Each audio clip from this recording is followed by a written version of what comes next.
JJ the CPA here. I wanted to let you know that you're probably making a loan to somebody, to a entity that you probably don't even realize.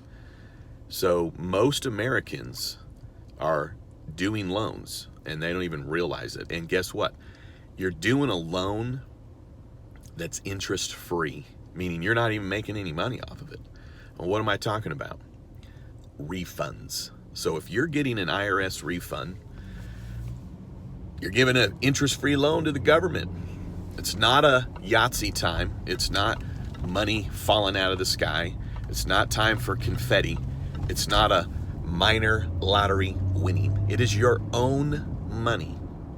Meaning, if you have tax withheld from your paycheck, and let's just say it's $500, and you get to the end of the year and you file your tax return and you get a $1,200 refund, you think, it's not a big deal. Well, reality is you could have had $400 withheld, $100 less a month.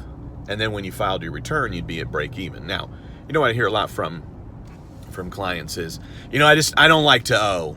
I don't like to owe. Okay, I'd rather get a little bit back. Okay, maybe $1,200 is around a break even, but why don't you want to owe? What is the big deal? It's like, for me, it's like, well, I want to go shopping for groceries, but when I check out, I don't want to owe. When I go and get some clothes, you know what? I don't want to owe. I'm going to buy a house, but I don't want to owe. Okay, when I move into that house, I don't want to owe. It's just going to make me feel better if I don't owe. So it doesn't really make sense to me when you say you don't want to owe, because the IRS doesn't care. It's a computer system now. They don't judge your integrity of the tax return based on whether you owe or not. So maybe it feels really good and relieving not to owe the IRS. Okay, I'll give you that. But why don't you do this at a minimum? Go to irs.gov, go to the payroll or withholding calculator, and figure out what you actually need to have withheld. Now, if all things are being equal from 18 to 19, so let's just say in 2018, you got a $1,200 refund, and you're not going to get a raise, everything's going to be exactly the same, which is kind of possible, especially if you're in a position where you're getting wages. Then if you got a $1,200 refund, you're going to probably have a $1,200 refund next year. So why don't you adjust your withholdings to have $100 less withheld? Put that money in your pocket. What could you do with $100 a month? That's the best way to save, best way to extinguish some debt.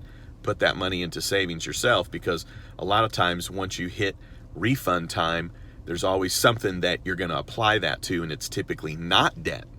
It's typically not to something that you need, because many think it's money out of the sky, and so they blow it. So do not give an interest-free loan to the IRS, especially if it's just, I don't want to owe. All right, hey, thanks for listening, tuning in. I'd love it if you'd follow JJ the CPA with a hashtag in front of it. You can find me anywhere. And then if you'd subscribe to this YouTube video, I would love it and I would appreciate it. And then don't you ever forget, you've never met a CPA quite like me. Well, here's the bottom line. You need to subscribe to my videos, right? I've given you valuable information here. I appreciate you tuning in, but here's what I need you to do.